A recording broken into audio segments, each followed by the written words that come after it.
Charles, I'm on a long-standing roll of forgetting music. That's all right. But do you hear that? I don't hear anything. Exactly. No clicking. The problem has been solved. For now. No. For now. I'm confident it's been solved. How are you today, Charles? I'm great, Jason. And again, the art department has done itself here with Schmuck soup. And I made it fresh this morning. It's a whole batch. Really, what I think we're beginning to see, we've been talking about it the last few episodes, is the expertology, the reverence for experts is out the window. And it's causing us, it's only been about 2 weeks that it's been out the window. But I think we're going to start to see people go back over the accepted sacred cows and say, pile of dog shit, pile of horse shit, pile of cow shit, not truth. So when we look at these boneheads here, we have Fauci, who really should be a typical coward. He's at the back of the falling bomb, and he should be right in the front of it. He's pushing it along. Biden is volunteered to be, I'll go first. Why not? And Bill's right behind him. Who knows what he's doing there? Exactly. And Barack Obama's smiling, smoking a cigar, thinking about global warming in his mansion on Martha's Vineyard and his other mansions. And in the background, there's a story that we didn't really mean to feature at the opening of the broadcast, but this release of IRS information proving that the very richest among us around the world have paid either no tax or very, very little tax has begun to get here. It's a top story on Drudge. And people are beginning finally to say, now, wait a minute, how did they do that? And we've been telling this tale since really 2016. The way you do this is you set up your own leaky foundation. And it just to go back over the steps that are involved, you have to be able to either be so smart that you can create legitimately an Amazon, a Microsoft, a Facebook, a Google, a company. Why is that in the letter? I don't know. I think I do. Okay. Why? Because that's the all-seeing eye in the pyramid. I mean, this is... Anyway. But this is ProPublica. This is a story on the ProPublica. I know. I mean, they chose that icon. ProPublica is a left-leaning. It is left-leaning. It's the Sandler. Original money was from the Sandlers, who created Golden West Financial and sold out for many, many billions before the 2007 crash. This is definitely a left-leaning site, not a fake left-leaning site. All that chicken money, Colonel Sandler's. Sandler. I know. I'm kidding. But so the steps are, if you're lucky enough to say turn $50,000 or $100,000 of founder money into something that's worth 10 billion, 100 billion, whatever the math is, then what you do is you set up a parallel operation, the Gates Foundation, the Bloomberg Philanthropies, or something like the Clinton Foundation, and you donate your stock, which let's say cost you 10,000 and today is worth 10 billion. You say, okay, I'm going to give you this stock. I'm going to put it over here in this hand. And then I'm going to say to the IRS, I just made a $10 billion donation of the stock. And you write that off against your income many, many years. You get a check back from the IRS. And nobody says, well, who controls this foundation over here? It's you. You actually haven't done anything. You just turned the stock from one hand to the other hand, and you get a big check back from the government. And we schmucks swimming around in schmuck soup, every purchase that you make at the grocery store of any kind, you're actually paying sales tax. You're paying the sales, the cost of the product basically pays off the corporate income tax of the entity.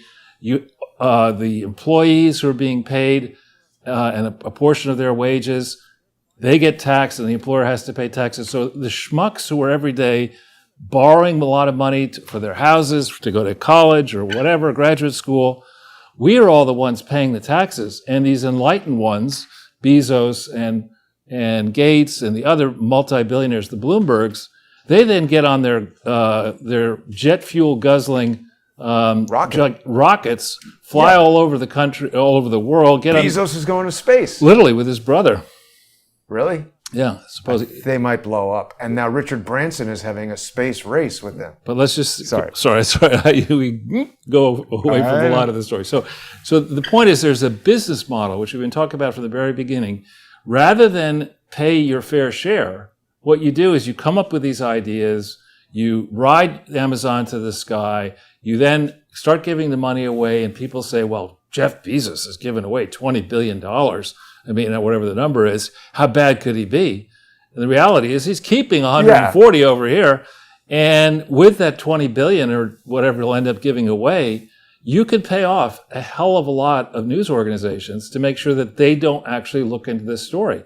And how do you do that? Because your buddies in Silicon Valley have destroyed the traditional media business. But they bought it. He bought the Washington Post. My point is, it used to be that there were many, many different news organizations all over the country and the world who would compete with one another to get a story out there, to get subscribers and this and that. That whole business model has gone away because a preponderance of all advertising goes through Google and Facebook and Twitter. Right.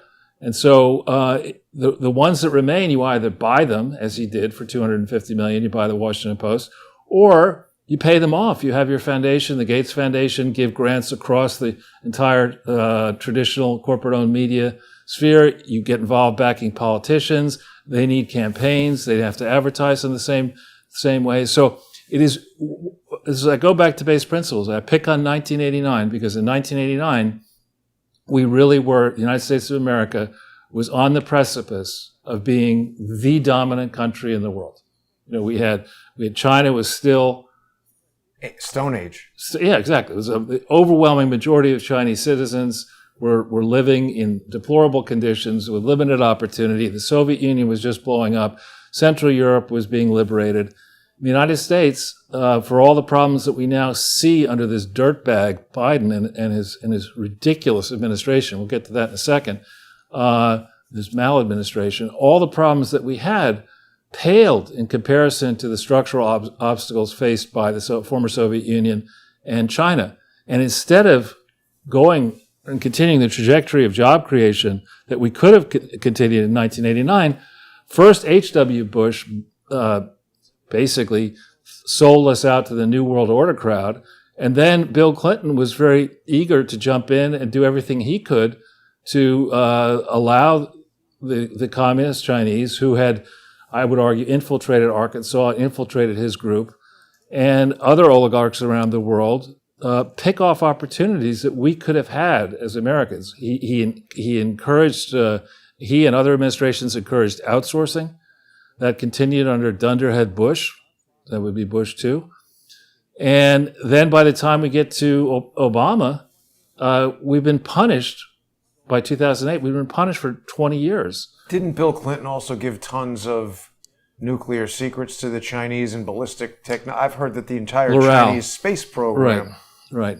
So the point here is, it's not that the United States or you or I can't really speak for you, but for me, it's not like I wake up every day and say, what country should we punish next, or what gain should we get at the benefit of somebody else? It's rather that if you're thinking about being a responsible, productive member of American society, and you see the country hurtling over a cliff, you should stand up and do something about it. You should say, look, this doesn't make any sense.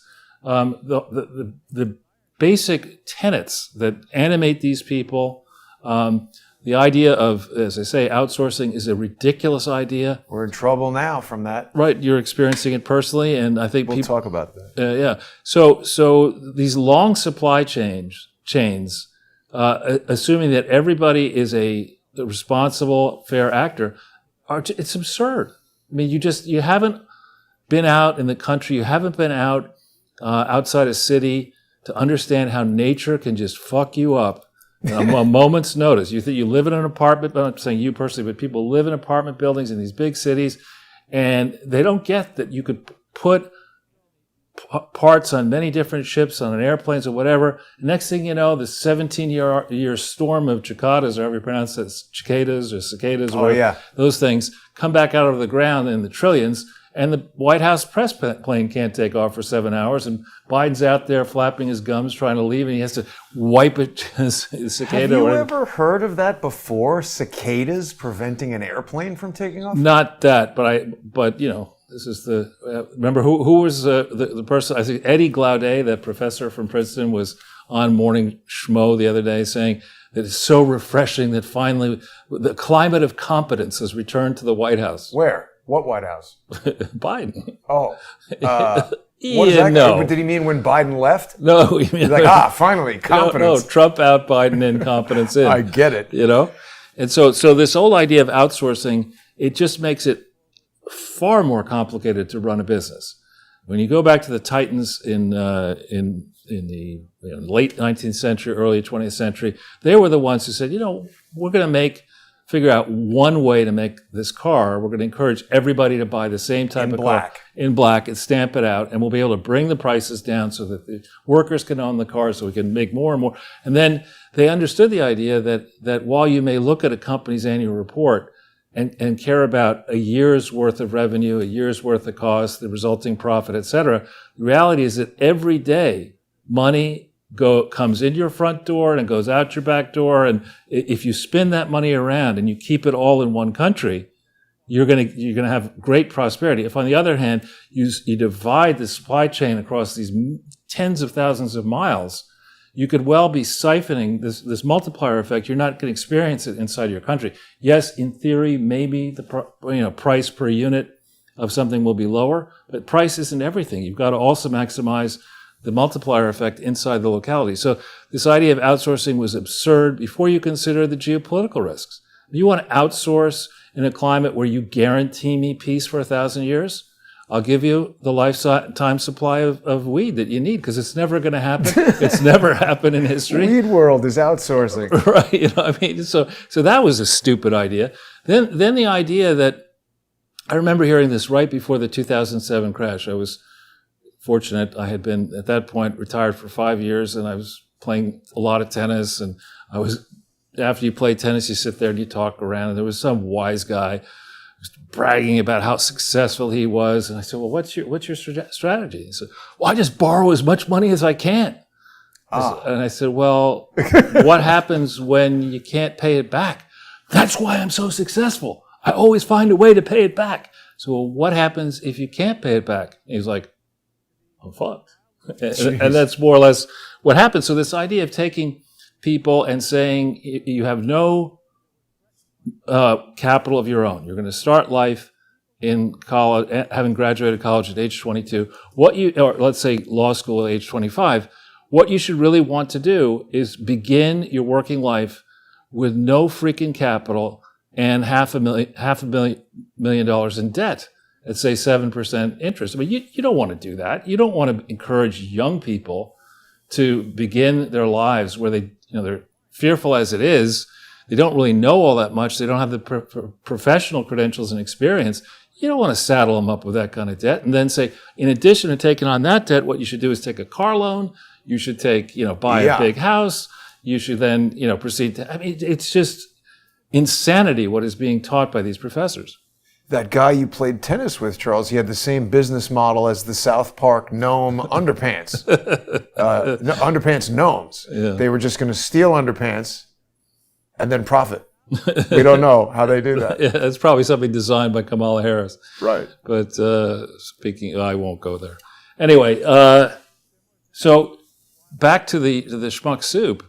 Right. We have outsourcing. We have this go to college and then encourage the professors and the administrators of these colleges to foist this cancel culture, that there's only one solution and we will teach you that solution and there will be no diversity of thinking. When you go back, for the longest time, really until recently, I didn't understand how people would have persecuted Galileo.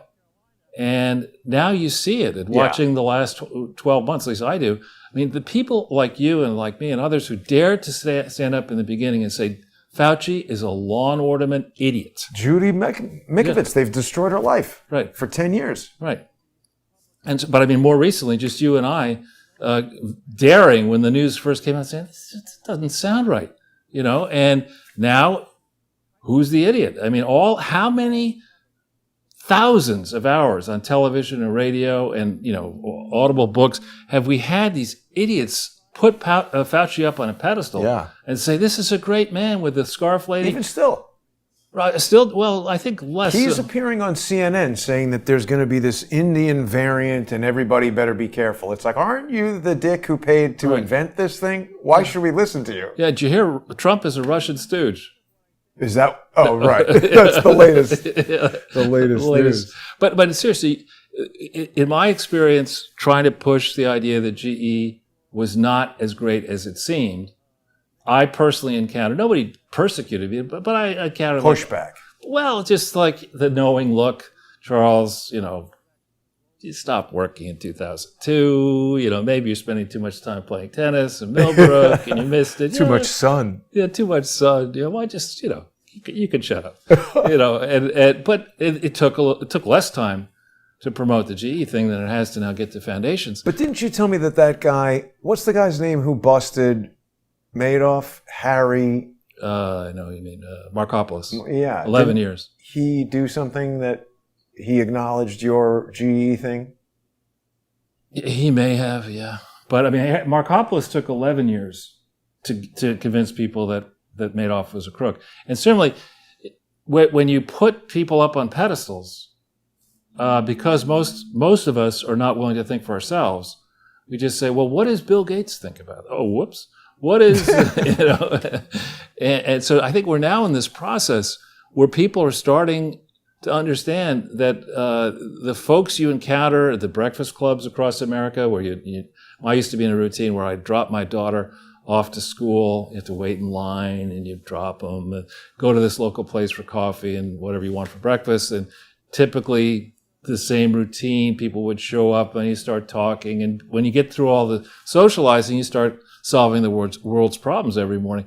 And that group is a constant across the world, frankly, that sort of association.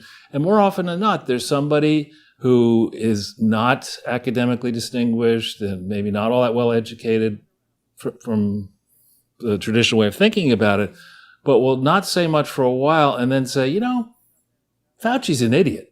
Right, for this reason, that reason, another reason. And you'll say, well, how can you say that? I mean, you're not a famed doctor. Right. And then he'll say, well, neither is he. And you'll say, well, what do you mean? Well, he never went to medical school. I didn't know that. And then it's those type of people who are going to finally, I hope, speak up. I think it's mothers and fathers and grandparents who are going to say, you know what? I'm not sending you to Choate. I am not paying, $300,000 per kid to send you to a place where you're going to be taught that white people are racist, that America was built on slavery. And by the time you get through all that, when you try to get into the good colleges, they're going to say, we're not accepting you. You went to Choate. You don't have a vaccine. No, you went to Choate. You're privileged. Too racist. Right. So this whole idea that, when I got out of college in 1878, I made that mistake on purpose, by the way. Yeah. There were certain industries, certain professions that were closed off to you if you did not, could not work on Wall Street in an investment banker job as a trader. And in Epstein's case, that's spelled Traitor. Right. But in catering to clients and mergers and acquisitions, you absolutely had to have an MBA, which meant you had to get a BA or BS. But not only that, wasn't it like, oh, well, if you went to Wharton, we don't talk to you. It was more Columbia. Whatever. There's all these different rivalries. Right? Well, Wharton and Harvard, I'd say, were neck and neck, and Stanford was rising then. But the point is, it wasn't that expensive relative to the salary that you would get, and if you were on the track of being a partner, the monetary decision to invest as much time as you would in 4 years of a Yale and 2 years of a Harvard that investment paled in comparison to how much money you could make in 10 years. If you could recoup after taxes, you could recoup 25 times. Well, it's almost like a generational investment at that point. Well, I'm just saying, but yeah, it's generational, but you could recoup, won't go into the exact math, but you could recoup the entire 6-year after-tax cost of the exercise in 5 years. I was going to say 5 minutes if you're Charles. No. Hard work. You got to pay taxes and all. 5 years. I mean, that's That's a pretty good rate of return, right? So today, to think about recouping the after-tax cost, mind you, taxes are higher, going to be higher. The after-tax cost, recouping your after-tax income, the cost of your education, I think it's a 20-year proposition now. Who's going to even live that long? Well, let's hope a lot of people. But I'm talking about kids going into college and just graduating. So that whole thing has changed. And then when I was going through high school and college and graduate school, the professors were respected, but they weren't rock star billionaire types. I mean, they had to work, they had to teach. That's why they were there. They weren't there to get up and fly around the world meeting with billionaires. And who's doing that? The big name professors at Harvard and Yale and business school, law school, and all these people. They're living large, and there is, if we've learned anything in the study of history, which evidently we've forgotten a lot of it in the last 10 years, 20 years, if we've learned anything at all, it's that you want to give people the chance to look at the same issue that's of concern from as many different perspectives as possible. And you want to encourage the people who are reluctant to speak out.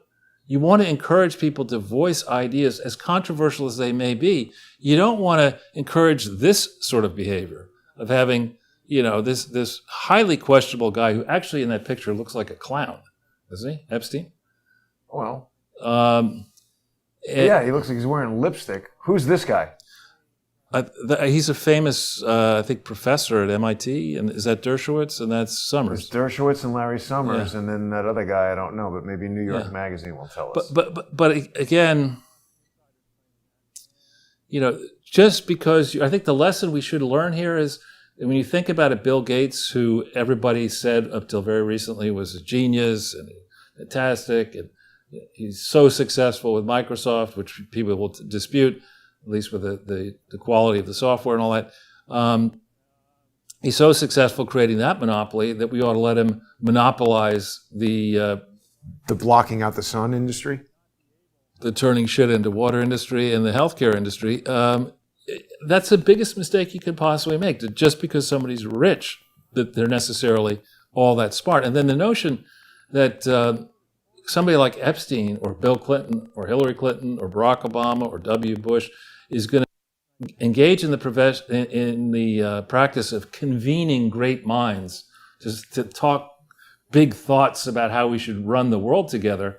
I mean, that's just a waste of time, frankly. The World Economic Forum, Bilderberg, etc. So I hope out of all this, we don't make the mistake of finding that of the 1,000 things that Fauci said, 998 are wrong, but 2 are right, and the 2 are so right that we ought to forget the 998. I hope that doesn't happen. I don't think there's any way that's going to happen. And on the other hand, we had Barack Obama interviewed by, what's his name, Anderson Cooper last night, and I really resent when people try to say that the reason you disagree with somebody else is that you're afraid of your whiteness being challenged, or you're afraid of change is challenging. I mean, look, the reason people resent somebody who, until he became president, and some would argue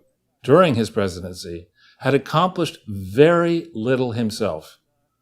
You can't say that Barack Obama grew up in an environment where he didn't have many advantages. He went to one of the fanciest schools in the world, frankly. How did he do that, though? His grandparents helped him get in and paid for it, I think. But the point is, he grew up, compared to, take Paul Farmer as an example, and I'm not a huge fan of Paul Farmer at all, but here's a guy, Paul Farmer, I think was one of 6 kids who at one point was living in a school bus with his two parents in Florida.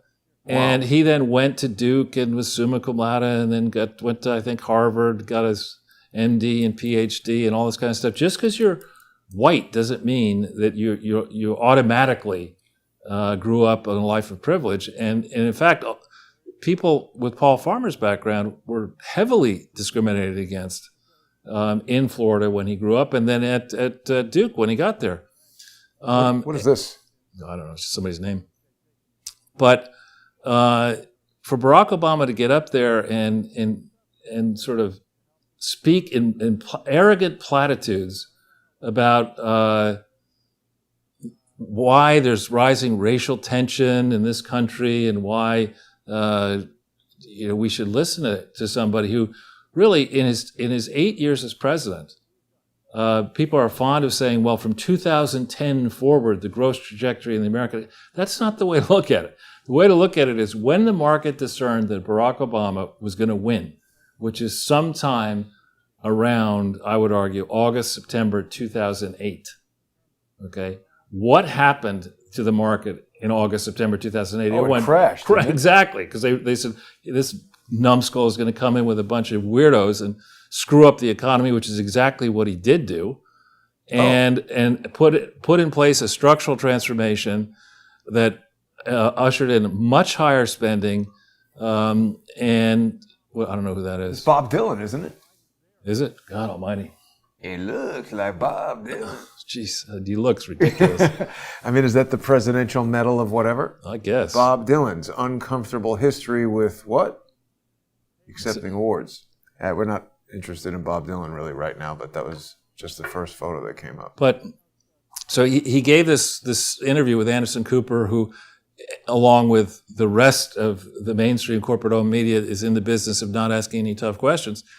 And he's bragging about Barack Obama is that Joe Biden is finishing what Barack Obama started in his administration. God forbid, let's hope not. Yeah.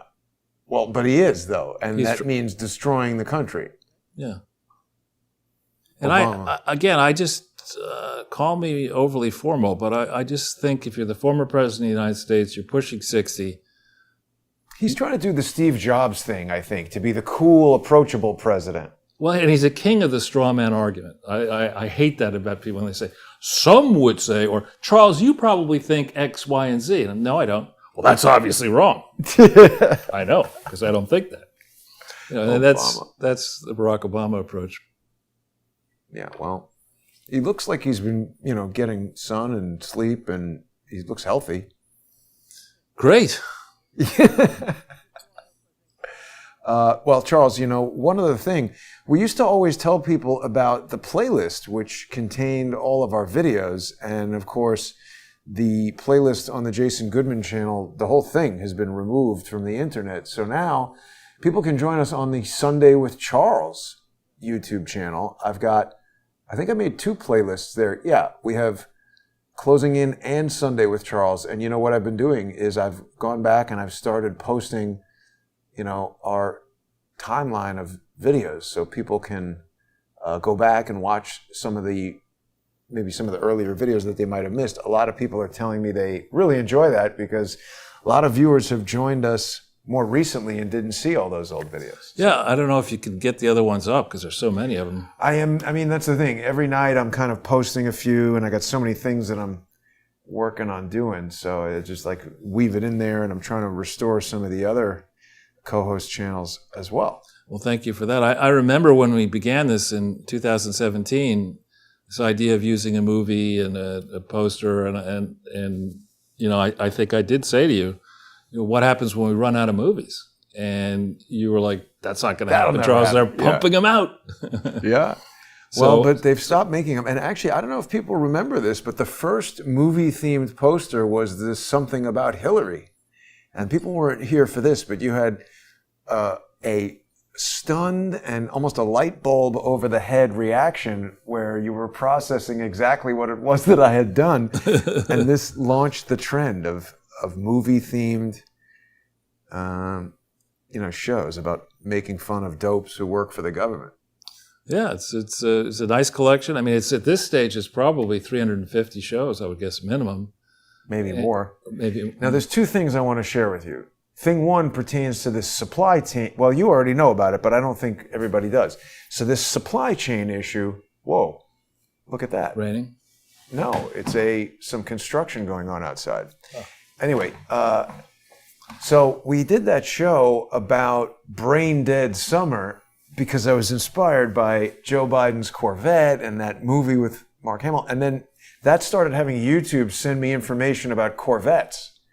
which I'm frequently looking at anyway. And last week, GM shut down the Corvette factory because they didn't have the parts to complete the cars, and they canceled every order for a 2021 Corvette that hasn't been fulfilled. I think that was named Motor Trend Car of the Year. It's a brand new radical design. It's the best Corvette they've ever made. And thousands of people, they just said, sorry, go order a 2022. Never happened before. Yeah, it's common sense. I mean, what you should want to do, we have 50 states. We have territories. We have lots of different places with different tax regimes and radically different ways of operating. So you have many options from within the national boundaries of the United States to produce your products and offer your services. Why would you make yourself hostage to a supplier or a set of issues in a country that doesn't have your best interest at heart, specifically China? Why would you do that when you have every opportunity to build and or provide the service from inside the U.S.? It's just common sense. But why did Standard Oil sell airplane fuel to the Nazis? Well, again, I can't explain that, but I mean that doesn't invalidate the idea that that every country that has the ability to try to make competitive products or offer competitive services should try to do so from inside its own country and supply it to the world. It's for national security. I mean, so the problem, as it affects me, is that I called the Ford place and was like, hey, what the hell is going on with my car? And the guy was like, oh yeah, it'll be another week. And something about the way he said it, I was like, what? So I asked them to give me the tracking number for all these parts and tell me when they're going to have them, when they're going to install them, and when I can get the car back, because we got stuff to do, to drive around looking at stuff and go back on the road trip. And so he called me back the beginning of this week and he said, oh, actually, it might be another month. Right. And that got to finding out that they just couldn't get the parts anywhere. So I found the product manager for the Ford Escape and I called her up. And I got Ford directly involved with this. Now, she told me that they can't build Ford Escapes right now and that this is an unprecedented emergency, not just for General Motors. And it's also, we're not talking about like some specific chip from some Chinese. There's like plastic parts that they can't get. Well, exactly. And so this whole idea of doing this and accepting the globalist approach. Don't worry, you could trust the UN. You could trust, the wizards of the World Economic Forum. You could trust former presidents. It's just insanity. And it does make me wonder whether the COVID attack, whoever planned it, is but the opening salvo. And the first step was to get us see how subservient everybody would be listening to the experts. The next step is, now we're going to crush your industries.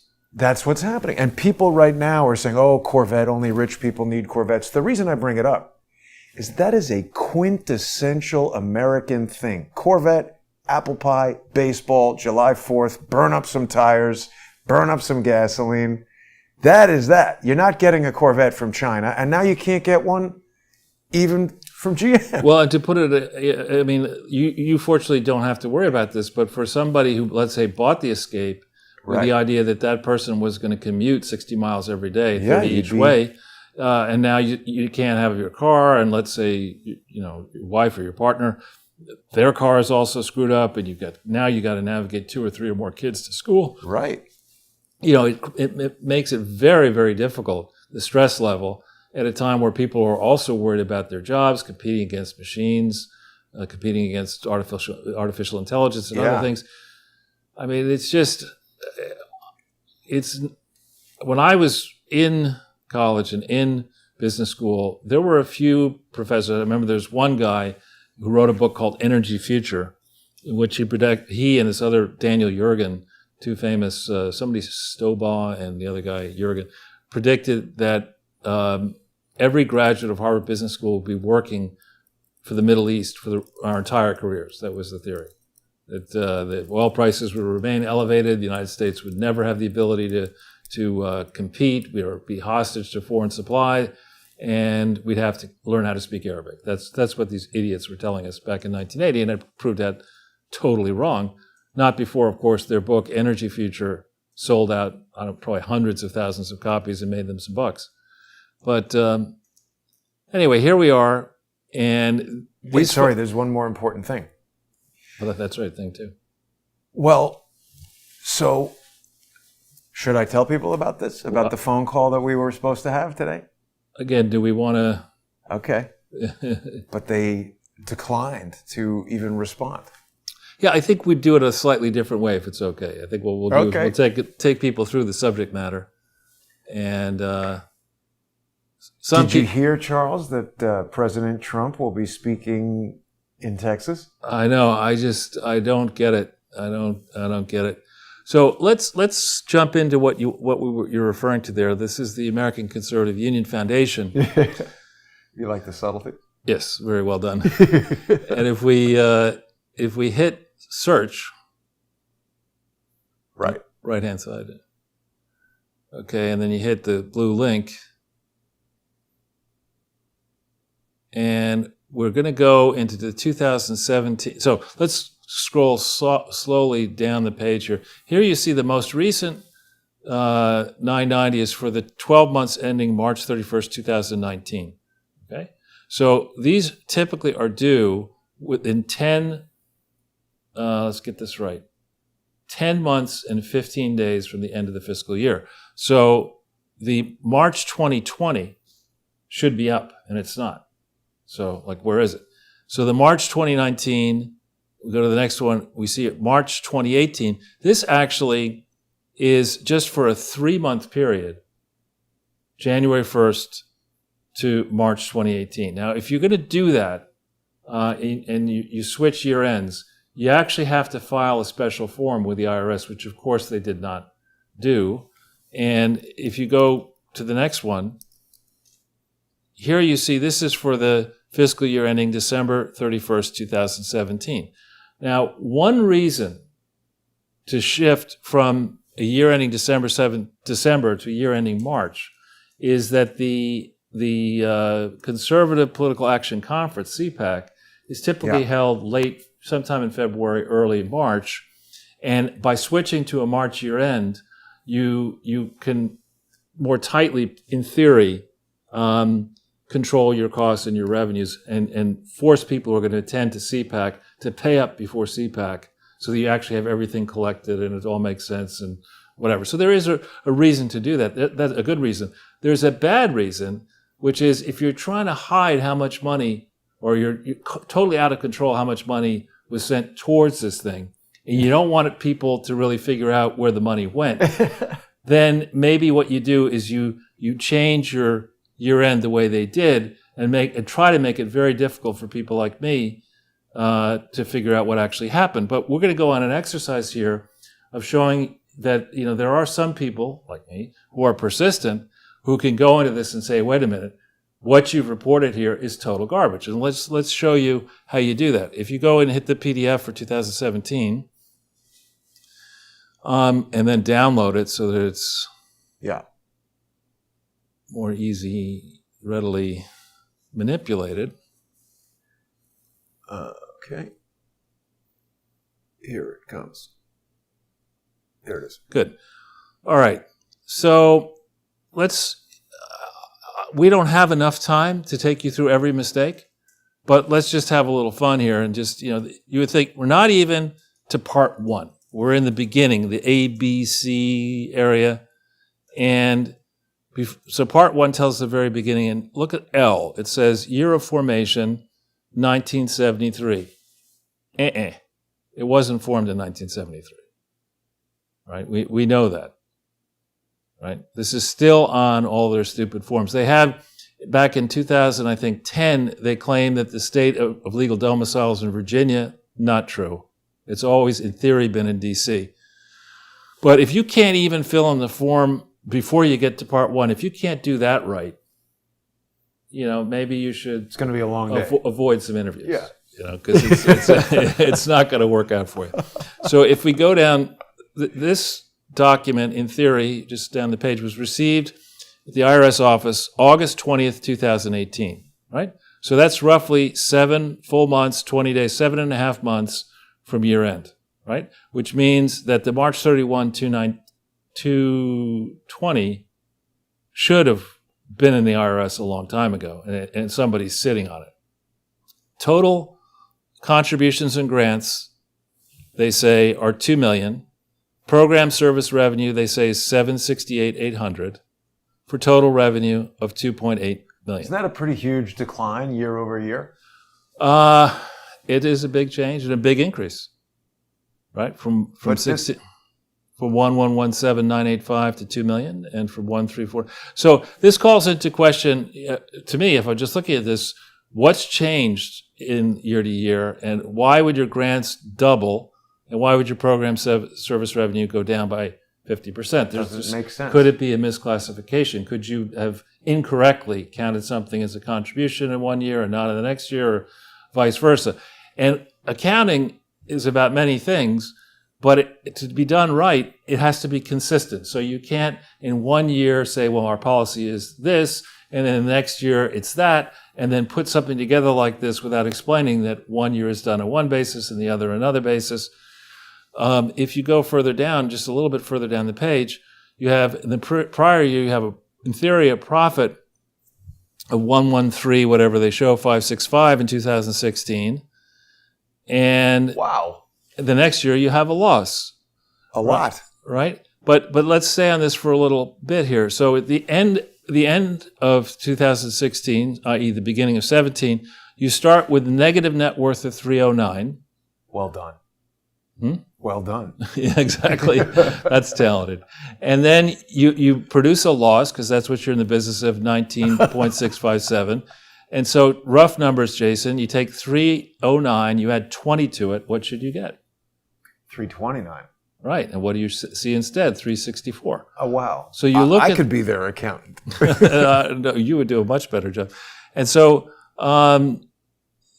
you start looking at this and you say something is not right. And generally, folks who claim to be competent to oversee math, a business, would look at this and just say, look, douchebag, I mean, I'm not signing this. It's obviously wrong, right? But Schneider, the executive director, said, no, I'll sign this, no problem. And he signs it in theory August 6, 2018. And this accounting firm that is really, or accountant probably, Conlon and Associates, which is much, much smaller than BKD, and deservedly so, based on the low quality of work that they seem to have done for so long. He signs this. It's interesting that the CPA signs it first, August 2nd, and the executive director signs it August 6th. So one thing that people need to understand is that with regard to, in particular, a public charity and a private foundation, you can't say, well, look, these forms filled themselves out. Like, I'm not responsible for any of this. I just hire this Conlon guy. We'll pay him some money. He'll put the stuff together. And if we have a problem, we blame it on the accountants. That's just not the way it works. That's reckless. But like in my case, my accountant does all the stuff. I mean, it's simple, obviously, but if there's something screwed up, I'm responsible. Absolutely. So what do I need the accountant for? Because it depends how complicated your taxes are, but maybe you don't. But the point is, you don't personalize this.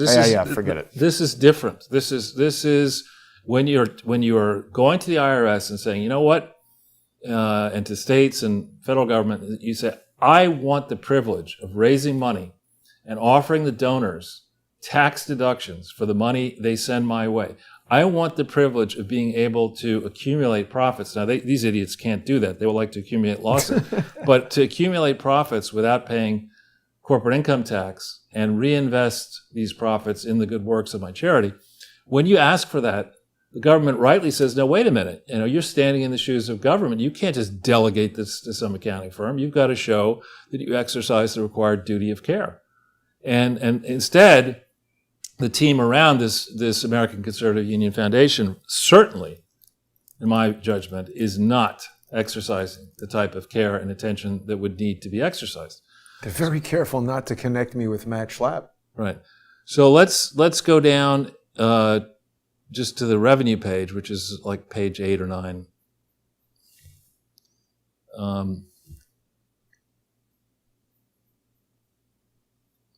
There. Yes. Okay, yeah. It's page 9. So you'll see that in the revenue, there's a bunch of different... Redacted again. Yeah, well, some stuff is redacted and some isn't. But tiny membership dues, total grants of approaching $2 million, of which non-cash are $21 million. The conferences, they have conference revenue of $768. Okay? So what we're on the trail of trying to understand is, if you're a public charity, that means a preponderance of the revenue that comes in the form of grants needs to come from the public. It can't be from the Gates Foundation alone or from one or two big foundations, particularly if those donors are not public charities. Okay? So it matters where this 1996799, what it's made up of. It matters who gave that money. Fraud lives matter, Charles. Exactly. And it matters whether the people who attend these conferences, and my understanding is from your experience and from just reading up on it, is that, now this is interesting. I'm seeing something that is odd here. What's that? That's 768,800, isn't it? Yeah, that's... And the one next to it, 763, very clearly. 800. And so what happened to the 5,000? Why the difference? But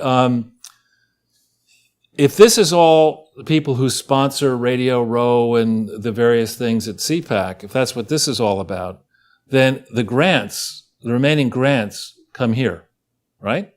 What is this business code? That's, I think, the code for a conference. It's not germane, actually, right now. But the narrow thing we're trying to do is chase down who gave the 1996799. Was it broadly distributed by thousands of people who gave, or 2,000 people gave 1,000 each, or did a number of very big entities give the money here? And how can we figure this out? Well, I'm going to show you how we can do it.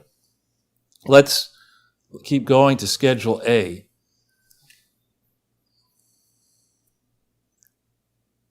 Actually, slow. If we could just one quick thing.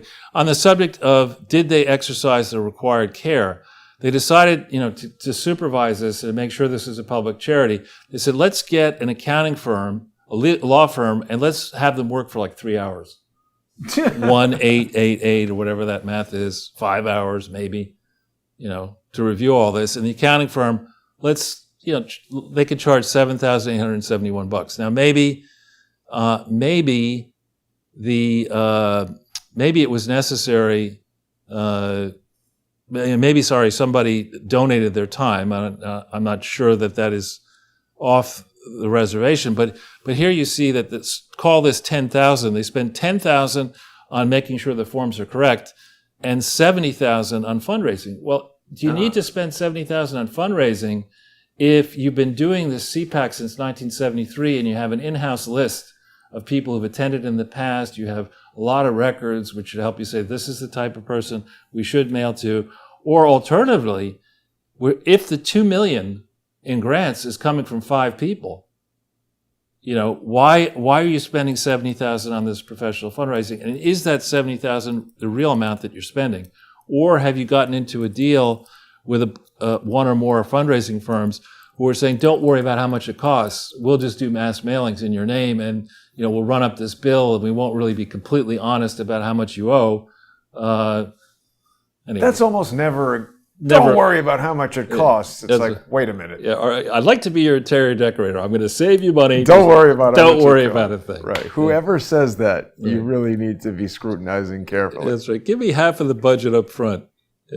Yeah. Don't call me during working hours or sleeping hours. Anyway, if we go to Schedule A, and this is where you get tripped up when you're trying to cheat. Okay. There it is. Schedule A, all right. We have, in prior sections, we have shown that in the past, they said they were an organization, they marked box 10, that normally receives more than 33% of its support from contributions, blah, blah, blah. That's significant because that's what's called a Section 509A2 entity. We know that this is, in theory, not a Section 509A2 based on the determination letter, which they have provided to multiple states across the United States. Similar copies of what to me seems to be a forged letter, but nonetheless, that letter explicitly states that it's a 170B1A6, right? And here we see them in the 17, So yeah, that's what we are, or 170B1A6. So you go to the next page. This then, slowly here, says you have to fill in for 5 years, you have to fill in information on a consistent basis. What were the total amount of your contributions? You add all that up, and then the portion of these total contributions, other than a governmental unit or publicly supported organization, where the contributions exceed 2% of the total. You see that 7.4 million. So this is redacted to get to the 1223. And the reason it's redacted, in my judgment, is because they haven't done any of this properly. So who redacts it? I don't know. I just don't know. I mean, it's possible the accounting firm could. But doesn't the IRS say, hey, by the way, we need to see what this says because you're filing something with us? I don't know what the IRS does. The IRS could be in cahoots with these guys for all we know. But the question, though, is in 2017, can we, by rummaging around the internet, can we find out whether there were some big donors into this entity, yes or no? And the answer is, let's try. Let's go to back to the ProPublica Nonprofit Explorer and the advanced one, and we'll try a slightly different approach than the one we've used in the past. We can do that. If we can minimize this. Can you minimize the whole page? Oh, I didn't know what you meant. What do you want to look at? I want to open a new link. I want to save this, but yeah, open. Go back one or. Sure. Okay, and now let's. Somehow, if you go to the search page for this, yeah, and we want an advanced search.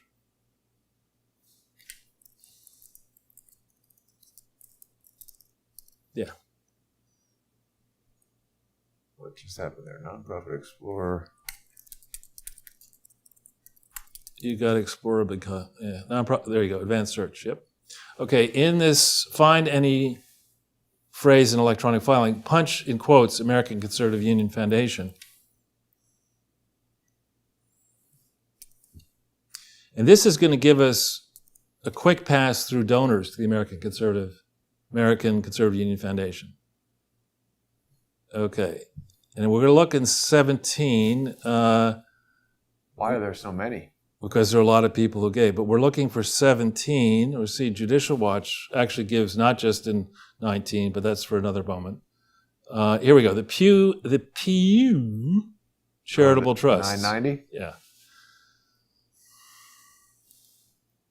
Now the Pew, and this goes slowly here, American Conservative Union Foundation. Okay? We see 2 entries for 2017, right? 351,000. Yeah. And 1,047,250. Why these crazy amounts? Who knows? Why not just $1 million? All right. So we then have to look and say, all right, the way you report this in a Schedule B filing is you would add these 2 up, assuming these both came in the calendar year. This is December 12 months for ACUF. Their fiscal year ends December 31, 2017 in this period. But for the Pew Trust, it ends up, their fiscal year is June 30th. So it's possible that the 351 and the 1,047,258 might have occurred in 2006, right? Because their fiscal year is July 1st, 16 to June 30th, 2017. ACUF is January 1st, 2017 to December 31st, 2017. So we don't have to guess. I've contacted Pew to ask them to tell me when it happened, but we can use the American Conservative Union Foundation's filings ourselves to figure out, could they have received from one donor $1.4 million of grants in 2016? And I think you know the answer to that question, Jason. If you go back to what you minimized. This thing? To the first page, to the summary of revenues, what do you see there for contributions and grants for 2016? 1,117,985. Is that less than 1.4 million? It is. Right. So that means if the Pew money did go to ACUF, Someplace else. It likely, in theory, would have gone all in 2017. So if we go back to Schedule A again,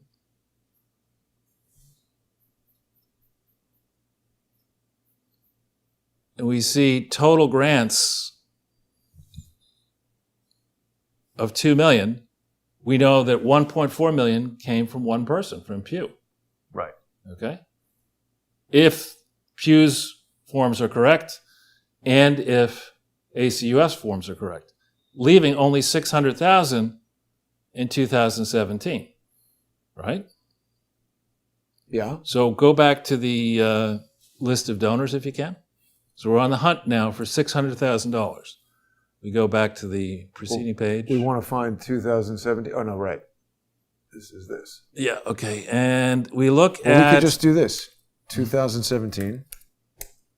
Here's all the 2017s. Okay, so we look at the Silicon Valley Community Foundation, and what do we see in Form 990 Schedule 1?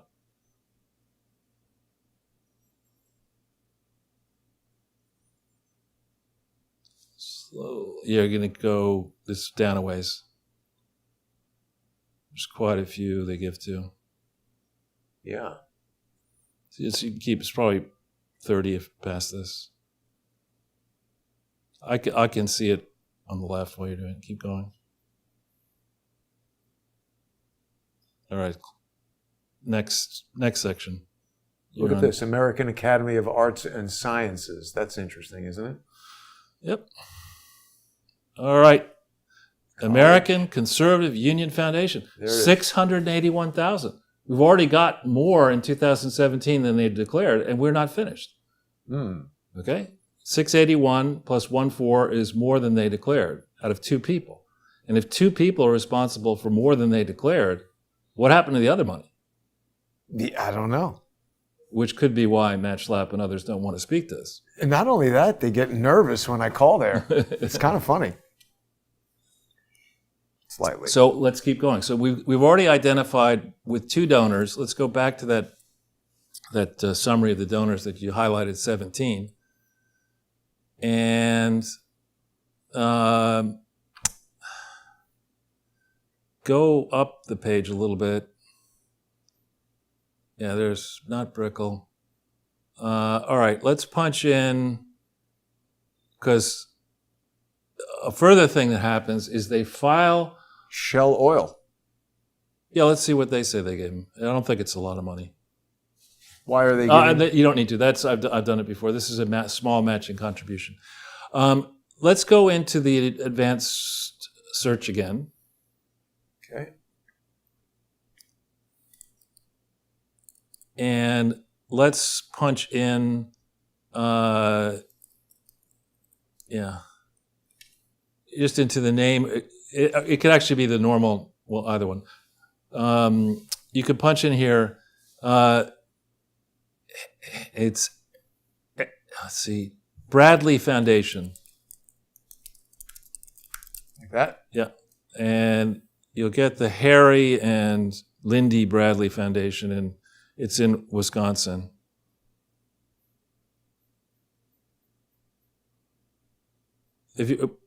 Maybe you have to punch in Harry, because you got too many. It's such a common name. I think it's Harry. Coach Harry Bradley Foundation? No, it's Harry and Lindy, Linde. Nope. Not here. No, it was. Here it is. Lynde. Okay, my fault. So now let's look at 17 and see how much money they may have given. You'll see this is a very big... PF or T? PF. Now, the crowd can be helpful here. You're going to want to download it because this is a very long file, 84 pages. This is a big operation. It's given away apparently $1 billion or more. Who is Harry? They created this company. They're long dead, these two, the two brothers. They created something called Allen Bradley, which is a big company that was sold, I think, for $1 billion or thereabouts. But you're going to have to go like halfway through the document or more to get to the list of grants. That looks like it. Let's see. No, that's what they own. It starts to be here, I think. Okay, so we first look here. This is grants for the year. Yeah. You look here, American Conservative Union Foundation, and you won't find it alphabetically, right? It's American, should be right there. It's not. So you might give up if you were inclined to give up. But if you're a persistent fuss bucket like me, you will look under the American Conservative Foundation. So keep going. Pretty smart. You know their tricks, Charles. I don't know all their tricks, but I know some of them. We're learning them.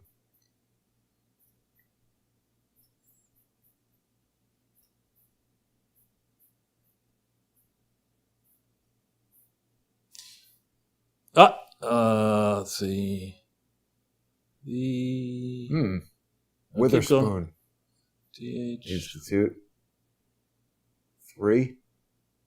It should be there. I saw it. Can you search the document? I can, but it's going to take a minute for me to get it ready to do that. Then don't. I see there's a search thing there, right? Right, but I think you just keep going. It's. Let me just do something real quick, and then we will be able to search it here. Where is the? I may not have the correct version here to do. Yeah, I don't know. What should we do? Keep going. See, it's sort of a mixture.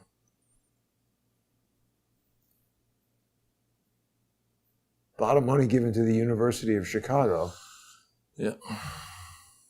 And the University of Wisconsin, where they're doing gain-of-function research on Spanish flu. All right, well, I guess you have to go back up slowly. No, wait a minute. There's normally a way to create PDF, edit PDF. Let's just go. Here's P. What does that say? I think I just haven't added it here.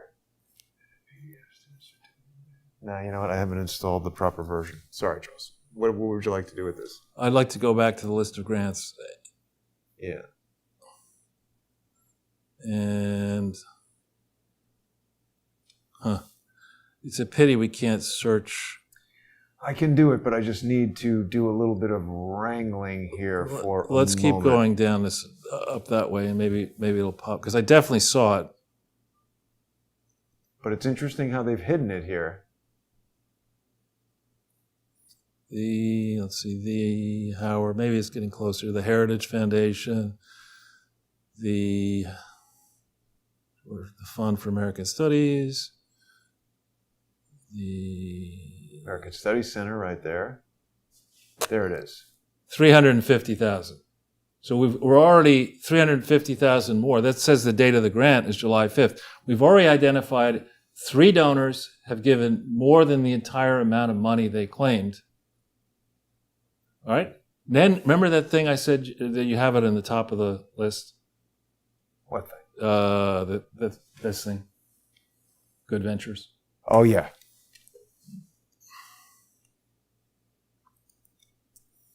So if we look at that, now this is something. There's Good Ventures, and there's also the Open Philanthropy Project. Now, these are young people in their 30s, one of whom has made $20 billion off of Facebook or whatever. And it's actually, they're left-leaning people, but they got together and they said, we shouldn't like this American Conservative Union, but let's support them with this Center for Criminal Justice Reform. And to be fair to these people, they do give us information. They show that they gave $212,000 in 2018. And if you go down the page, you'll see next, let's see. Oh, next grant. Yeah, they have here, July 2017. They also gave $206,000 in July of 2017. So we now have $600,000 more in grants from 4 people in 1 year, and we've done this in less than half an hour. Yeah, I was going to say. Right? Now, imagine what we could do if we systematically went through every donor in the past that is known. We have a list, a Schedule B for 2001. We have a Schedule B for 2009. We have, I think, a Schedule B for 2010. And we tried to go through all this. We'd say, more money has, by the donors, gone towards this entity than you say you collected. Where's the money, Lebowski? Right. And then you look and you say, now maybe this guy is a fantastic person, Pat Nolan, but if this is the center, part of the American Conservative Union Foundation. If we Google Pat... Wait a minute, but here's this guy. I know. So what's that about? Well, we're going to punch in each name. Let's do Pat Nolan first and Pardon. Oh, I see where we're going. Right. Oh, my God. Right. So Pat Nolan. And Pardon. And Wow. again, I'm very sympathetic that you put in quotes. Yeah, there you go. There it is. It's the first thing that comes back with the LA Times here. Yeah, so he's taken Dude, down by... I pay for this LA Times, and they still give us ads. Taken down by FBI's shrimp scam probe. What the hell is that? I don't know. But I think he was originally sentenced to how many months in prison? 33? Yep. Shrimp sandwich. Was he Oh, yeah, see? Wow. Served 26 months of a 33-month prison sentence. All right. All right. So if you're going to have a criminal justice reform initiative in the American Conservative Union Foundation... Staff it with criminals? Well, you want it... Well, I mean, look, he served time in prison and he was pardoned, right? Okay? So, I mean, maybe there are extenuating circumstances. But you say, what we're going to do here, because we're so upstanding, is we're going to put the special initiative for which the American Conservative Union Foundation has no legal authority to prosecute, but we'll set up this initiative, we'll staff it with this guy, let him run it, and then the other guy, David Safavian, he must be really good and lily white, because you wouldn't want to have, your criminal justice reform thing staffed by 2 pardoned criminals, would you?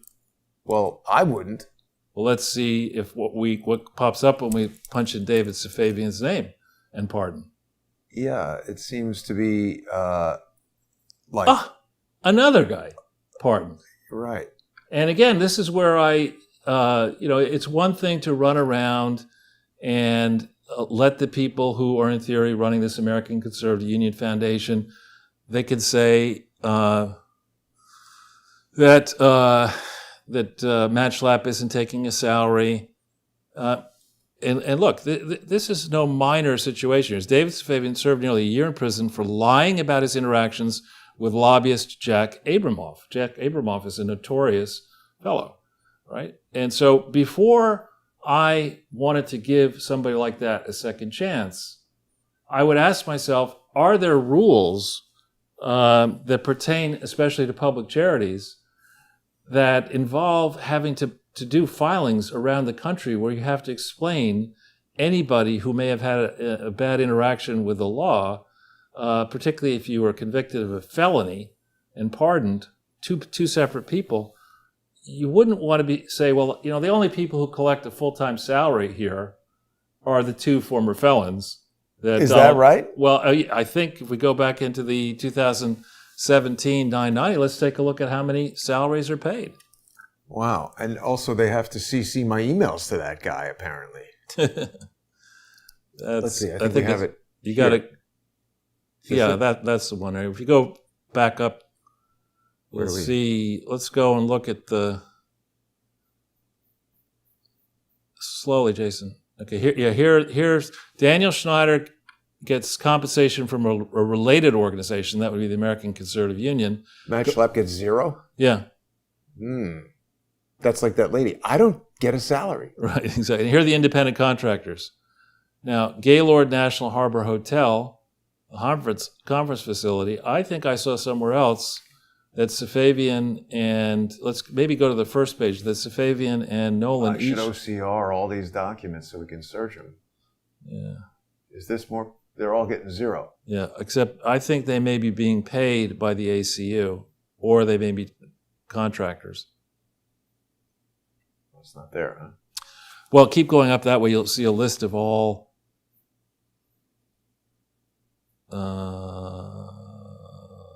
see. You want to go to part 9.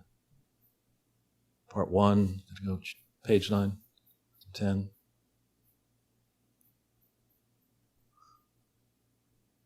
Seven. That's 8. And 9 is the next page. Okay. Do we see any salaries paid to anybody? This is it here. Other salaries and wages. Nobody's being paid anything. So how are, who is Nolan working for? Who is Safavian working for? If the American Conservative Union Foundation is actually taking this money from Good Ventures and the Open Philanthropy Project, how do they take the money and who gets paid how to do this work of the Criminal Justice Reform Center? What do they do? Just give the money to reformed criminals? I think the idea was that they were, and now that I look at this, why is there such high travel expense? They love that because 200 and whatever thousand. That's very Clinton-ish of them. Yeah. Travel, because that would include hotels, right, and meals, right? Right.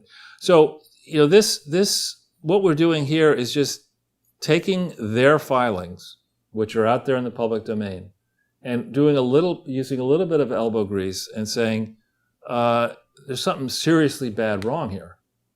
That donors are claiming either the donors are inventing these grants and didn't make them, which is possible, or money is disappearing, or they're not accounting properly for maybe the donor gave them 3 years of money in advance and they're not handling this properly, either the donor or the recipient, properly in the way they account for a multi-year inflow that occurs in 1 year. So, it's possible that maybe they can make this... Well, they can't return phone calls. Maybe they can't count either. Yeah.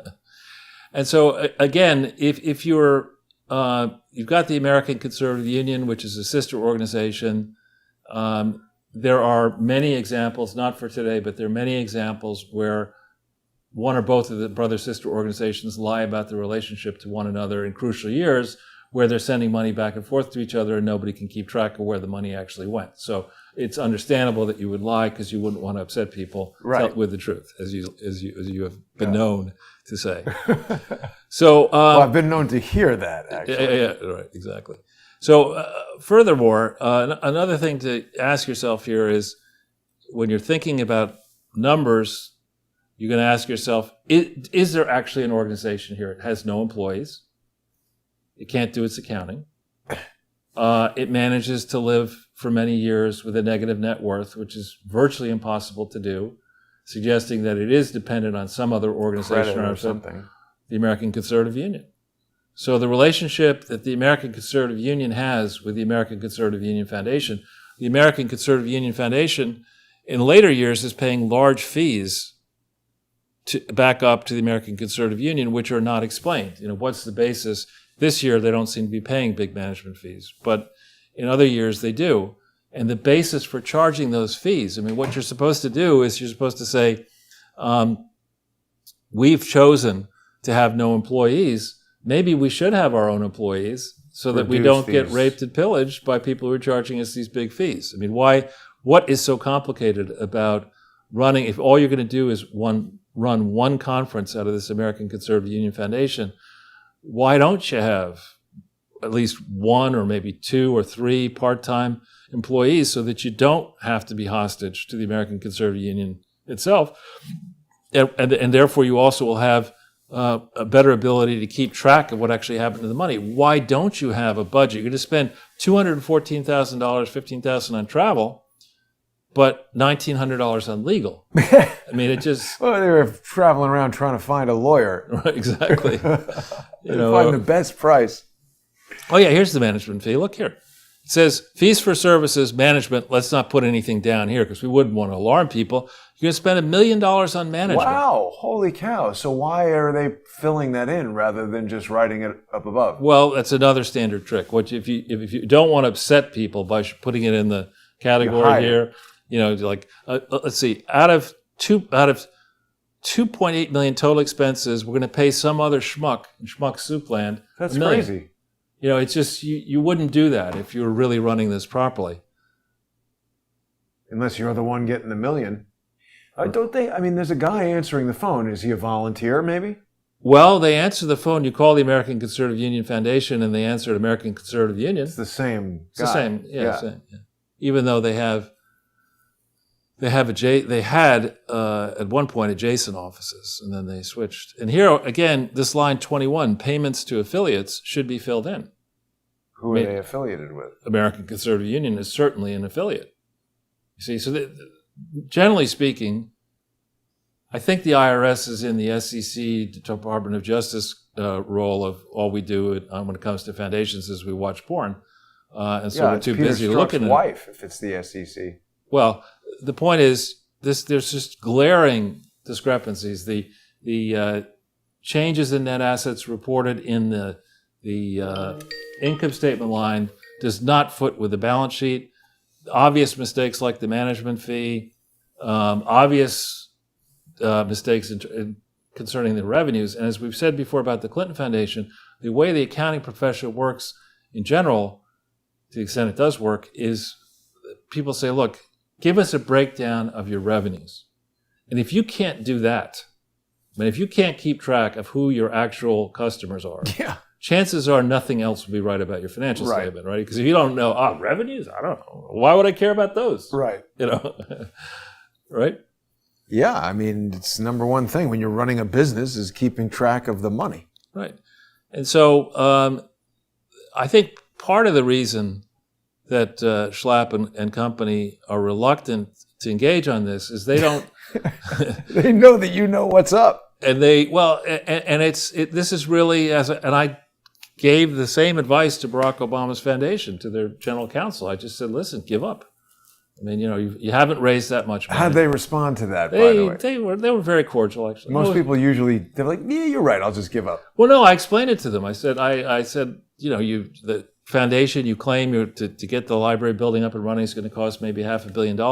All you've raised is like $6 million or $10 million or whatever it is. Just wind this thing up. Give the money back. Nobody in Chicago has any idea where that thing is breaking ground. And that's the first thing you learn, actually, if you've ever lost money. And if you haven't lost money, you probably shouldn't be carrying on big projects with anybody, because you're eventually going to lose money, and you haven't learned anything about how to live through losing money. You want to hear a funny film production story along those lines?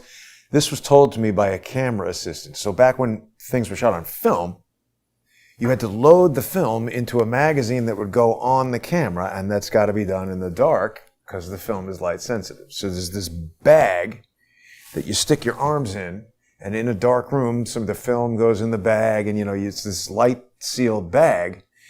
And I was told by an AC, I never experienced this personally, assistant cameraman, Martin Scorsese will not allow an AC on set who has not fogged a roll of film, because doing it means you've just ruined the day when you're unloading the already exposed film.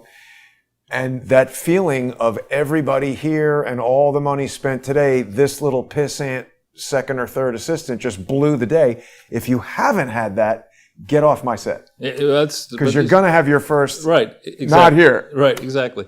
And so back on the Barack Obama Foundation, I continue to believe that it is very important for the people who are living and those who will follow us to have access to all of the records of the Obama administration and the Bush and other administrations in these presidential libraries, because we need to be able to study, learn from the mistakes, and if in the case of those administrations that have had successes, understand why they were successful, where they won, where they lost.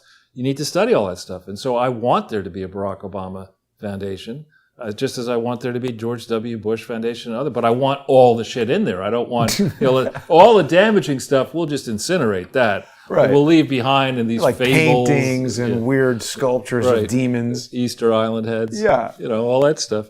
No, so if you've got a $500 million budget, you've only raised $6 million and you've blown it. Did they do that? Well, they didn't listen to me. They raised hundreds of millions of dollars, and the entity in which, in theory, is going to have disposition of Barack Obama's legacy, I think, well, unless there's some shady backdoor deal already done, so that it'll never could that possibly happen? I don't know. What's the likelihood of that? Yeah. So I don't know how much time we have. We have a few minutes. Oh, the clock fell on the floor and I forgot to put it on there. We have all the time you need. Well, why don't we do a little bit on the EcoHealth Alliance, including that Zero Hedge story? Sure. We landed on Peter Daszak really by accident and EcoHealth. That's Zero Hedge? Yeah. There he is. Yeah. So this is... They really want the... he's on tape saying his colleagues in China are developing killer viruses. This guy. This is What? Yeah. He says that? Yeah, on tape. And I didn't hear that in part. 2016. Why would he say that? Because he's an idiot. Wow. Colleagues in China manipulating He says they're creating killer viruses? Wow. Then when you get a sequence... You insert the spike proteins from these viruses, see if they bind to human cells. You end up with a small number of viruses that really do look like killers, says this idiot. Why would you want to do that? Why would you want... I actually think it is a great thing to protect species that are facing extinction. I really think that is a good thing. I was shocked. Humans? Yeah. Well, yeah. But I don't think we're facing extinction yet. Well, yeah. Have you been outside? Yeah, but, I remember the first time I was in a game park in Africa was in 1977. And I remember being... I expected to see animals teeming all over the place, and there just weren't back in 1977. Because they were getting shot so much? Poached? Yeah, humans taking over more and more of the territory, the poaching and all that kind of stuff. There were a lot of animals in certain places, but the ones you wanted to see, there weren't quite as many of them. And so this guy, Daszak, started out in life as a zoologist. And, his specialty is more, in theory, protecting these animals. What the hell is he doing overseeing in EcoHealth Alliance experiments that are trying to take viruses that in theory naturally occur and turn them into things that are killers, as he describes them? How does that make any sense? Who in the United States actually wants to pay for that? Right. Why are our tax dollars paying for it? On the one hand, we have Schmuck soup guys. We have, Bezos and Gates and Buffett and all these people setting up their foundations so they don't have to pay taxes on their billions. Right. Right. And on the other hand, we schmucks in the soup are letting people like this Daszak, who was born in England. Peter Ballsack. Ballsack. Yeah. I thought he was... Oh, we don't want to talk about that yet. We can. Well, I thought he was born in Ukraine. He was born in England of a Ukrainian and English parents. So we're on the hunt to try to understand exactly what are his origins. But the point is, when you look at his background and then you look at this EcoHealth Alliance, you ask yourself, how in the hell is it getting so much money? And what kind of checks were done on this Daszak guy? Who hired him? And let's go into the Nonprofit Explorer and just see if there are common theme problems that we could find in this. Probably Fauci hired him. Yeah, just the normal landing. Yeah. You can find a nonprofit by down here. EcoHealth Alliance. Is it EcoHealth, one word like that? Yeah, and then Alliance. There you go. Now let's, for the hell of it, or as younger members of my family once said for shits and giggles, let's look in 2009. And they're at least current, huh? Well, we've been through this. They're not current. They just have there's the audit, not the. Let's go back to 2009 and see what we have when you punch that 990. What name pops up here? Does it say? Yeah, it's right there. It's just so difficult to navigate when it's. Okay, you could download it. Yeah.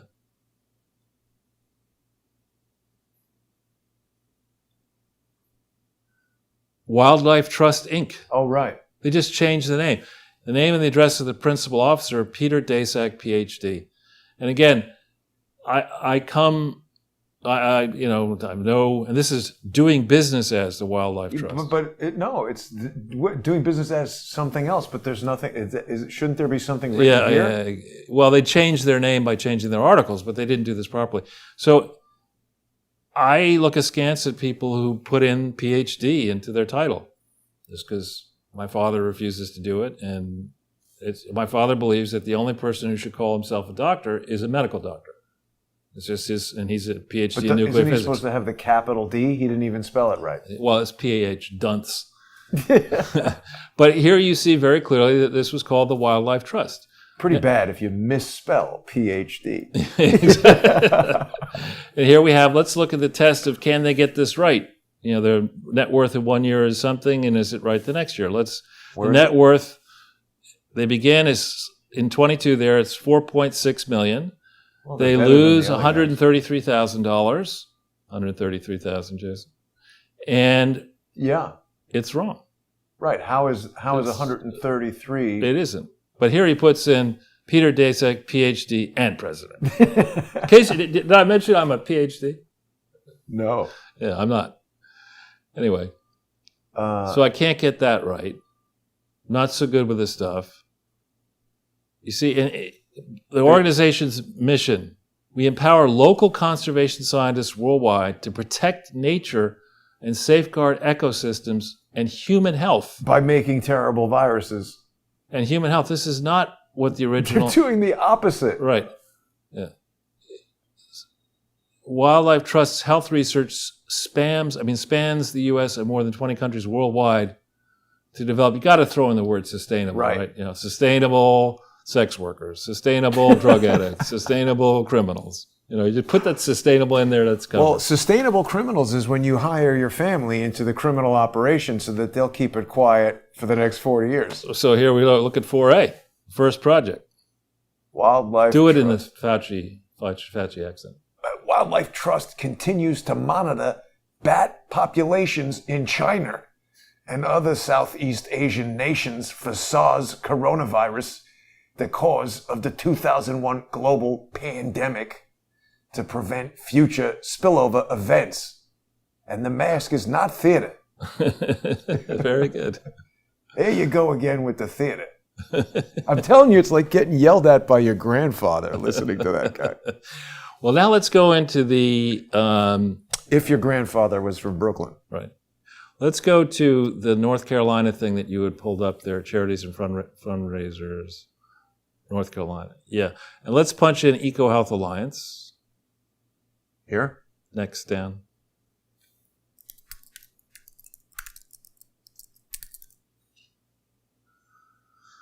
Okay. And let's hit that. And let's go down the page. Document filings. All right. Initial charity. September 21st. Yep. 2004. Articles.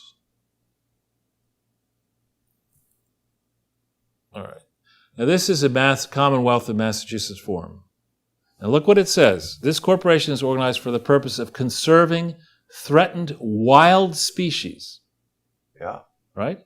And their habitats in partnership with local scientists and environmentalists around the world and in furtherance thereof. But you see, everything is modified by the opening sentence. This corporation is organized for the purpose. It doesn't say purposes. Saving animals. It doesn't say purposes. Yeah. It says purpose.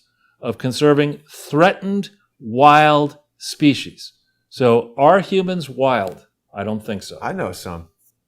I don't know enough of them. They're crazy. But you know what I mean? Yeah. I think if you look at the construction of the sentence, mostly, right? They're specifically thinking here about non-humans. Animals that aren't in zoos or your living room. Right, exactly. But they have to be threatened as well. So you can't be monitoring bat populations to have a natural virus to figure out how to make it more lethal to humans would not seem to fit into your purpose. They could protect rats on 7th Avenue, though. They're threatened. It's like, give me your money. Right. Should steal a Big Mac. But everything in here, in this first section, is modified by the introductory sentence, right? Yes. And it says, to do all other things convenient or proper to the conduct, promotion, operation, and attainment of the purposes herein specified, or which at any time may be incidental to such purposes, all is set forth in these articles of organization. So if the IRS were not watching porn, they would look at these articles and say, fuck these. I mean, these are way too general. This is total wiggle room, this D. You have not said anywhere in here that the intent is to be a federally tax-exempt organization. You can do all of this stuff and be non-tax exempt, right? Right, because the government's really not in charge of taking care of wild animals. Right. And you're supposed to, if you want to seek federal tax exemption and attain it, you have to make clear by the articles, the organizational test, by the articles, that you were formed to be a federally tax-exempt organization. This, to me, I'm no lawyer, but this doesn't work, and it certainly does not allow you, in the guise of being a federally tax-exempt, to weaponize a natural virus to try to kill people. I don't understand how that could ever be taxed. And this is literally like if these guys at McDonald's, instead of asking you to buy them coffee, were like, Charles, can you give me $400 to purchase a gun so I can shoot you? Yeah, exactly. Sure. Or at the Bada Bing Club with Tony Soprano, right? You're sitting there going, hey, Tony, I got an idea.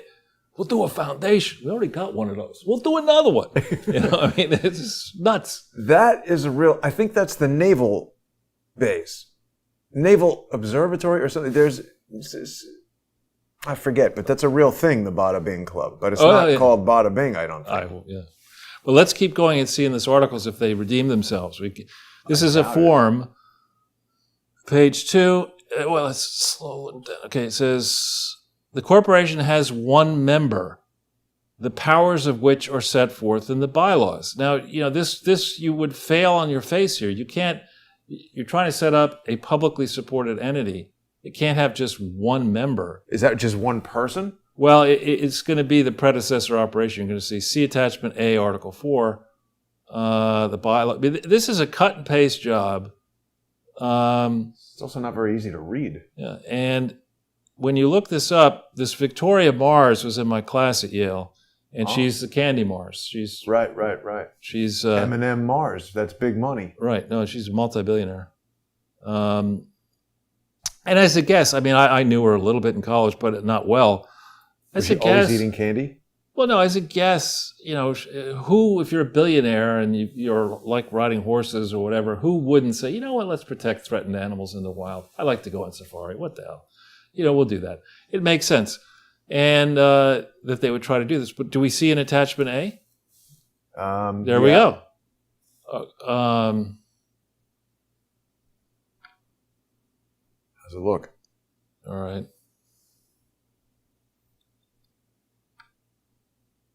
All right, so it's saying nothing will be done that's inconsistent with 501c3. This is not written by lawyers who want to be very careful that the thing actually becomes approved by the IRS legitimately. This seems to be, to me, a cut and paste job. I'm amazed that Victoria would allow her name to be involved with something like this. I just wonder if she even knows. As a guess, she does, or she signed it. Huh. Charles, we have a comment here from Blue Sky saying that the World Wildlife Foundation is heavily involved in acquiring Western water rights. Yeah, that's different than this foundation. The World Wildlife Foundation this is the Wildlife Trust. Different. They also sued the wrestling people to get that WWF. Yeah. So to me, this doesn't look very strong here. And people want to know if Patricia Mars has teeth. No, Victoria Mars. I don't know about Patricia Mars. Sorry, Patricia was asking if Victoria has teeth. Probably. But that's a lot of candy. Yeah. Right, and this is, generally these things get signed. It doesn't seem to be signed. It's effective. Well, no, we've seen examples of this in Massachusetts for the Clinton Foundation. If the papers for this are worse than the papers for the Clinton Foundation HIV/AIDS, it's not good. That's not good. All right, so let's go into the adjacent one over at the top there to New York, and let's see if we have the 1023 in New York for EcoHealth Alliance. Which one? To the next. Sorry, yeah. Let's punch in EcoHealth Alliance in here and see what we have. They are in New York, right? We were just over there. Yeah, we walked by their former office place. EcoHealth Alliance. Or something like that. Yeah. And again, there's been a lot of reporting about the grants that went to this EcoHealth. But here you see there's a theoretical IRS determination letter, which it isn't. We won't pull it up yet. But there's no application for federal tax exemption.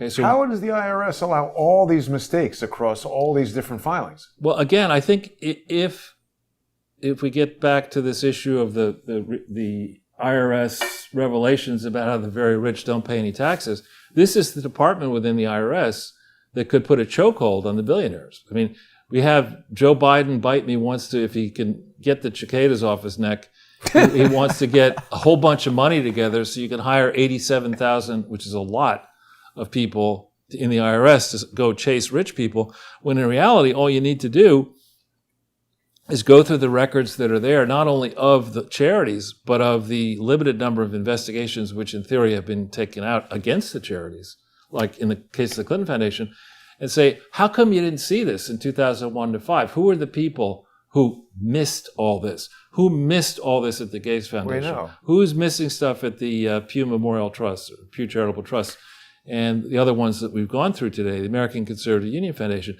Could it be that the department in the IRS that's supposed to oversee charities has instead figured a way to have the people around it make a lot more money for their families by not investigating? Not investigating, right. And then gumming the works up. And what are the potential dread consequences of decades of going lax against these crooked charities? I mean, when you're out there and you're trying in the business world, let's say I'm trying to convince you as the CEO of U.S. Steel to hire me at Dillon Read as opposed to Joe Blow over here at Goldman Sachs.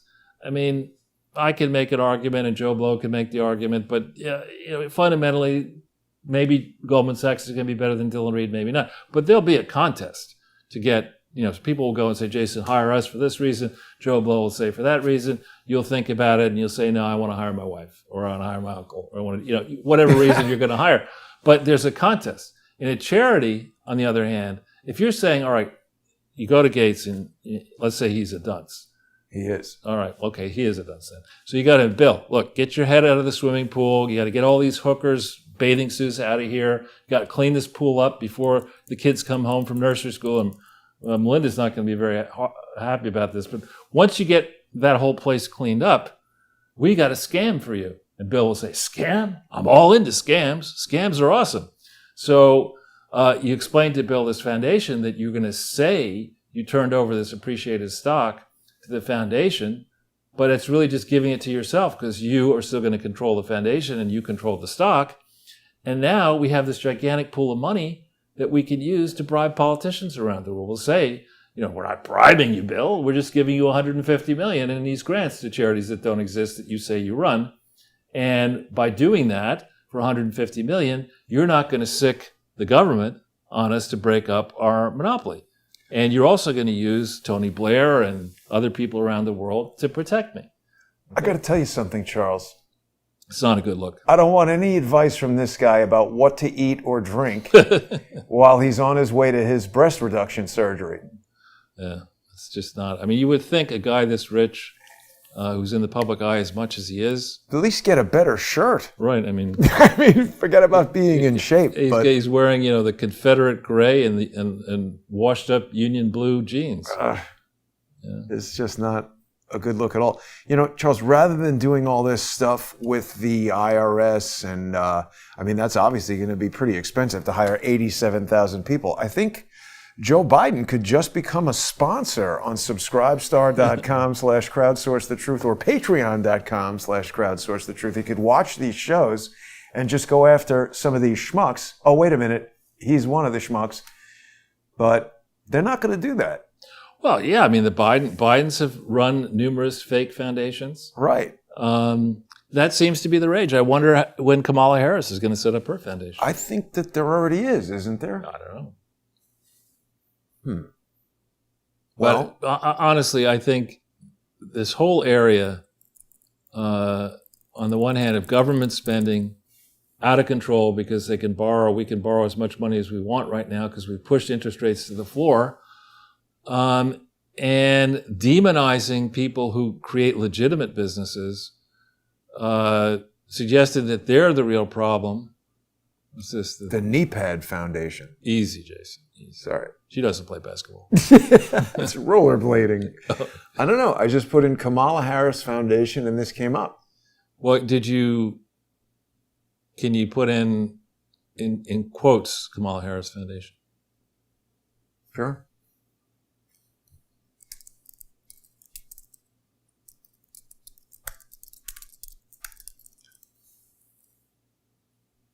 Makeup tutorial. Wow. It's harsh. How about putting in, just for the fun of it, is there foundation like the makeup. That's funny. Yeah. She should create the foundation to give makeup to poor children. Is there a scam foundation or a Scam-I-Am Foundation, just for the hell of it? I don't know. Well, we'll find out. Let's see if Google tells This us. is like bowling for foundations. Yeah. Scam Foundation? Yeah. There you go. It's on Twitter. What is this? On Twitter. Builders of self-regulating anti-scam systems. You could hit scamnetwork.co. Nah, I don't know. Yeah, that reached. doesn't seem... I don't know if we want to be clicking on things that are telling us that they're scams. Yeah. Well, I think we've covered a lot of interesting information today, Charles. Anything else we wanted to touch on? Well, I think we should wish Madam Vice President and Bozo the Clown good luck on their foreign travels. I think Watch out for cicadas. poor Kamala Harris. I mean, talk about a trip that didn't go well. I mean, your plane takes off and returns to base. Yeah, I got an idea. I'll just pass out cookies at me. But I don't understand something. I mean, it's not like she's flying Northwest. This is the Vice President of the United States. Isn't that plane totally checked out before she even gets on it? I wouldn't know. I mean, it is a serious problem with it. It's not like one or two bugs. I mean, it's trillions of bugs. Oh, the cicadas were what I brought don't know them if back? that's another.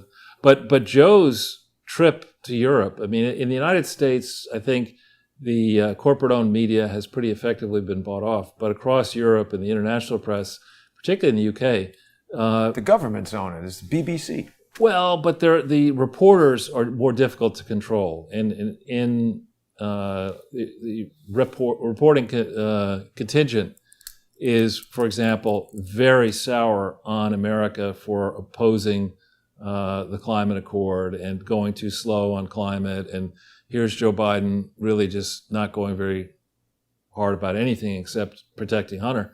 This is a reporter that they control in Europe. Right. But I'm saying there are a lot of reporters, though, who will ask the impudent questions.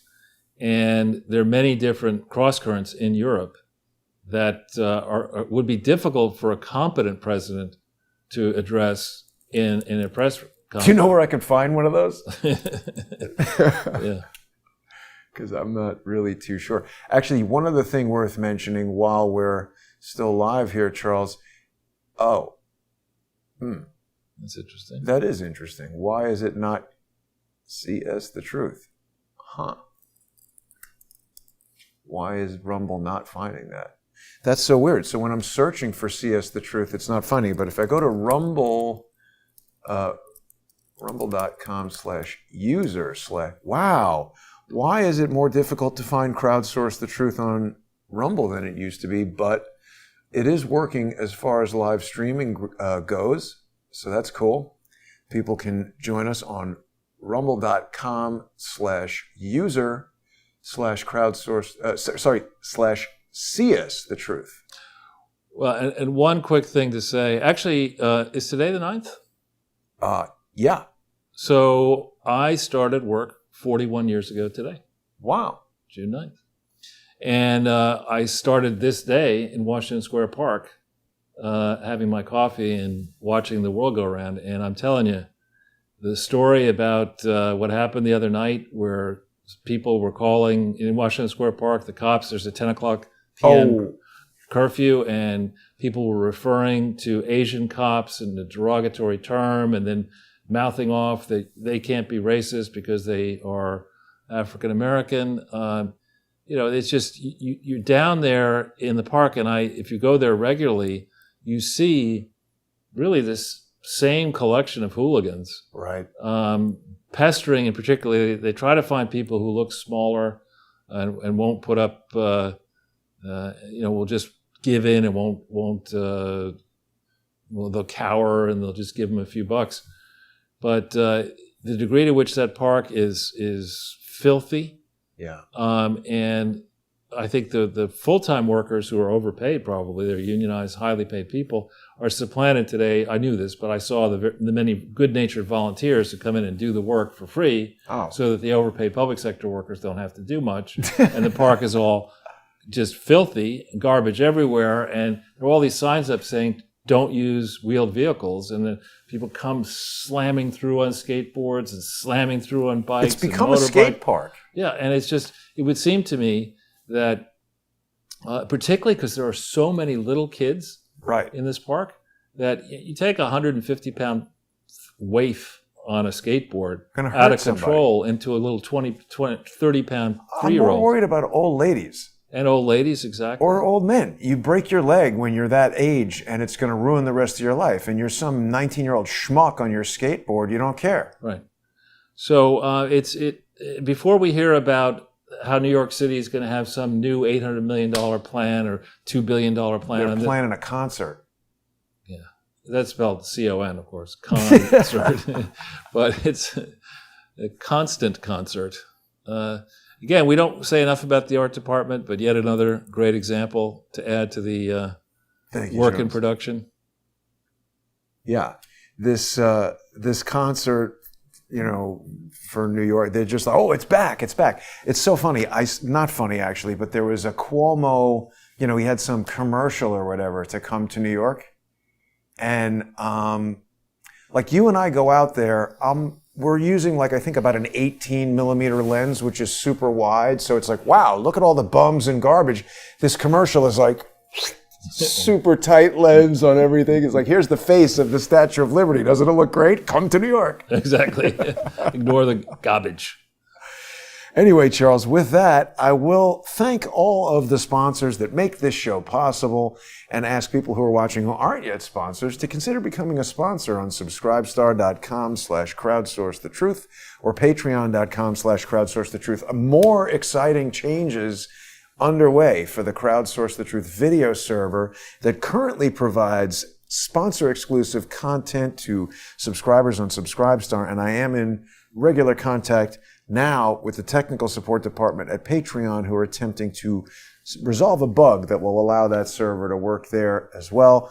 A lot of exciting features that I'll be announcing soon, so get on there now. Oh, and I have another show coming up tonight. Very special guest, Dr. Stephen Greer, who is super into, what do they call it now? Unexplained aerial phenomenon and all this stuff. Weren't they supposed to tell us something about, when was that? June? By the end of June. Okay. So Dr. Stephen Greer will be with me later tonight. Don't miss that. Larry Klayman is personal friends with him. So Larry's bringing him on the show. And